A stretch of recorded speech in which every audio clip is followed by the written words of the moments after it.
Okay, CES 2024 happened. I've been reliably informed. We got not a complete, but sizable chunk of the 2024 consumer home theater audio lineup picture. So if we were to adopt a glass half full type outlook, we might say the lineup managed to avoid mass hysteria.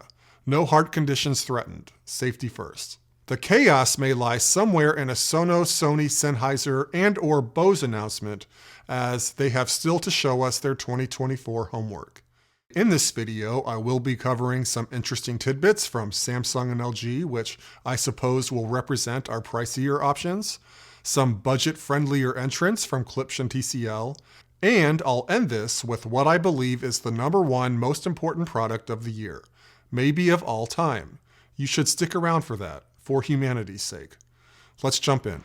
All right, let's get started with some LG news. The new flagship soundbar, the S95TR, I'd say is a notable revitalization of the 2022 S95QR.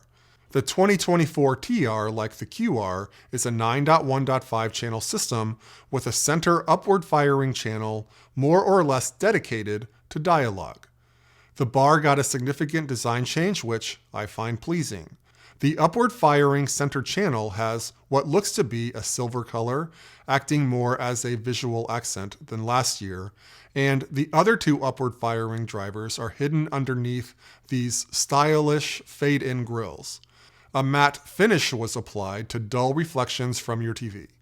The sides also appear to not be angled or flared out as with the 2022 QR. Looks a little more Bosey in shape, which, well, those are nice looking bars. The surrounds and sub have not been altered from the QR other than perhaps a more matte finish so that they harmonize with the bar. Under the hood of the bar, there are improved tweeters. Details beyond that are scanty. And an added passive radiator, which will emphasize bass tones and reportedly improve harmonization between bass and bar. The splashy feature add is the integration of Wowcast, which has required the purchase of a $50 box, where perhaps the burden of where to put the box is worse than the $50. Anyway, Wowcast's capabilities are now built into the 24 TR. The claim is that it allows for lossless wireless communication between bar and compatible LG TVs. This is largely a catch-up move, as Samsung has had this capability built into select soundbars for 2 years now. The 24 TR retains WOW Orchestra, LG's Q Symphony, which LG claims allows for the full potential of all the audio channels in the soundbar and select LG TVs to create an unrivaled "hoo." And that's where I typically stop reading. I do consider the 22 QR to be a lesser system than the Q990 series, both hardware and sound-wise. One of my arch nemesises, I have many of them, really got impolite with the 22 QR. I queued up Top Gun Maverick and I hit play. And I immediately turned the LG down and then off because something was wrong. I hope the 25 TR reduces the gap. LG seems to have parted ways with Meridian. Maybe that will help. It seems like that was a bad partnership for whatever reason. If you're the owner of a new sexy LG OLED and want to extend the sexy, you may be interested in the SG10TY. That is a steamy name, which seems to be the soundbar that LG most wants to show off. It's super thin and sits dang near flush with the wall. It's a 3.1 channel bar. I'm struggling with the .1 given how thin the bar is. Maybe it's referring to some companion sub. There do seem to be some underspecified optional surrounds to extend the system to 5.1 channels. The SG10TY also comes with Wowcast built in, so no wires between the bar and TV are required. I think this may be your 2024 Happy Life, Happy Wife certified second option, as the first option is almost certainly do nothing, the TV sounds fine. Real quick, the LG product no one asked for or imagined that some people will buy, the extremely CES LG Dukebox. That's not the one. a 360-degree speaker with tube amplifiers, and a transparent OLED display. 3 technologies that have little business being in the same sentence. So, if you want this to act as a speaker, the internals are lit to offer up retro warm feels. The transparent display can show song information and will get more involved if you're selecting music. The display can also go not so transparent and act as a traditional television screen. The Dukebox is somewhat conceptual, so perhaps don't expect it this year and/or in this exact form. Since LG is headquartered not in the West, they have, let's say, the intestinal fortitude to acknowledge that this speaker will be bought exclusively by men. And that's okay. It's okay. It's okay.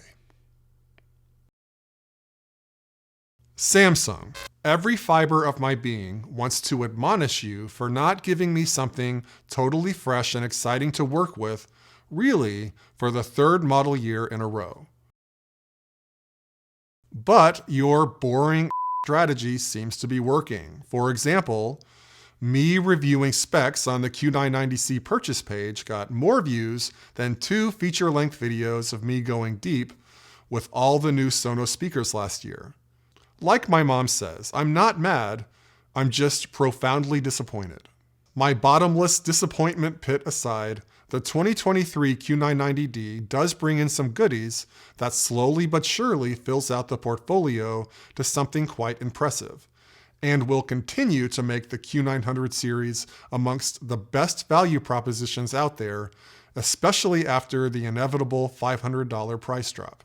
The ads. Finally, you get true 2.1 HDMI support with pass-through supporting 4K 120Hz, 8K 60Hz. The Q990D also adds Roon support. That's not completely surprising as Samsung owns it through Harman. Q Symphony on the Q990D is separated into 2 modes, central and expansive, with the first oriented towards sitting still on the couch for movie night, and the second is for running around and loudly and forcefully nurturing the kids, while the music is expansive. Last, AI goes deeper with Samsung's active voice amplifier adding a Pro. So lifting the voice from the scene will occur with ever more suppleness and agility.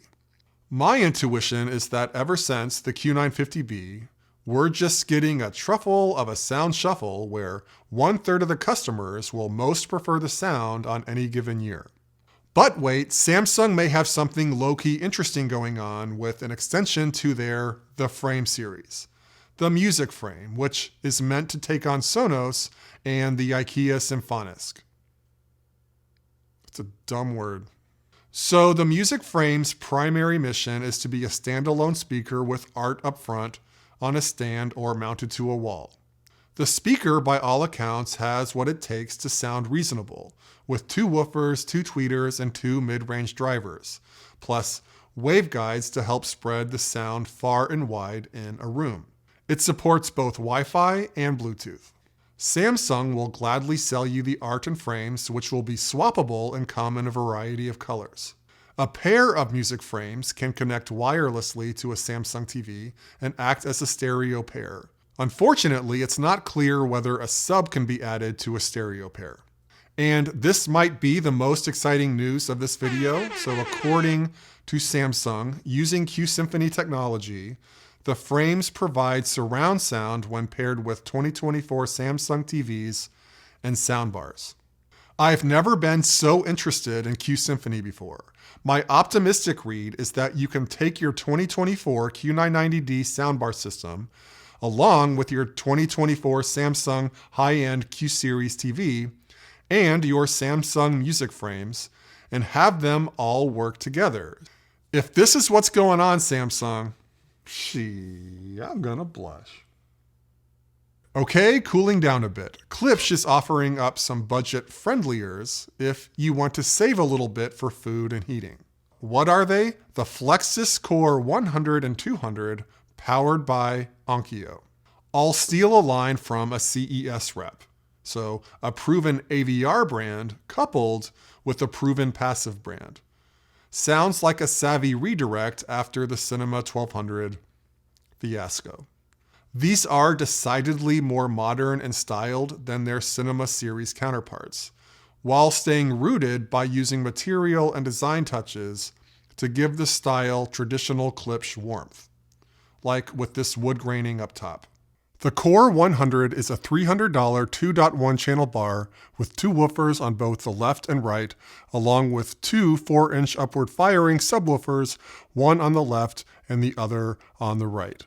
Notably, the Core 100 omits Klipsch's signature horn tweeter. The Core 200 is a $450 3.1.2 bar with a left, center, right, and 2 upward firing channels. The driver layout of the 200 is atypical. The center channel has 2 2.25 woofers with a horn-loaded silk dome tweeter.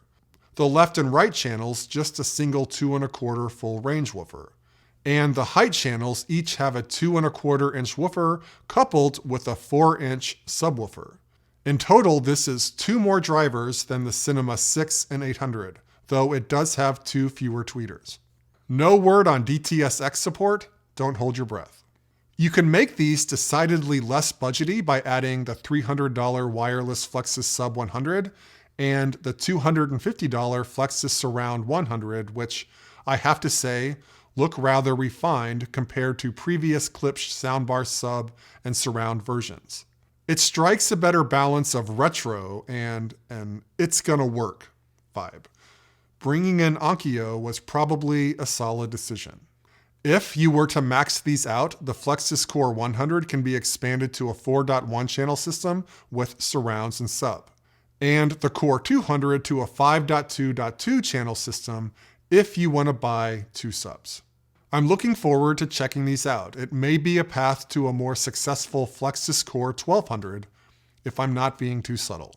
TCL, I have not reviewed any of their products on my channel yet, so why not discuss their new flagship options, the 2024 Q75 and 85H. The bar is pretty packed, matching the ARC's channel count at 5.0.2, so 3 channels up front, 2 on the sides, and 2 up top. Unfortunately, I don't really have a sense of how all these channels are made up driver-wise. A term you'll hear thrown around these soundbars is Ray-Dan's acoustic waveguide reflectors. It's not a new technology, though I don't have any personal experience with it. This video may be a good follow-up, if you're a stone-cold trader. The system looks pretty slick, in particular the curved silver grille up top, outlining the Ray-Dan's acoustic waveguide reflectors. The wireless surrounds are 1.0.1 channel speakers with a cloth grille in the front and a silver grille up top matching the bar. Other details like AirPlay, Chromecast, voice assistance, and cost is unknown. We do know these will be Roku ready, so it will have more integrations with Roku TV than other soundbars. So easier access to sound settings and other compatibility benefits with a Roku remote. I'll keep an eye on it, particularly for TCL Roku TV fans. Okay, at the beginning, I did tease the most important product that will certainly eclipse anything I've said here and at least 5 previous videos. I'm not qualified to present this, so I'll outsource. You can now pet your plants like a pet with Plant Pets. Oh, he's so cute. Since you're still there, please help me with my 40,000 sub goal by 2025, especially if you want to see my reviews on products like these, along with more 2024 updates as we keep learning more throughout the year. Thanks for watching. Catch you on the next one.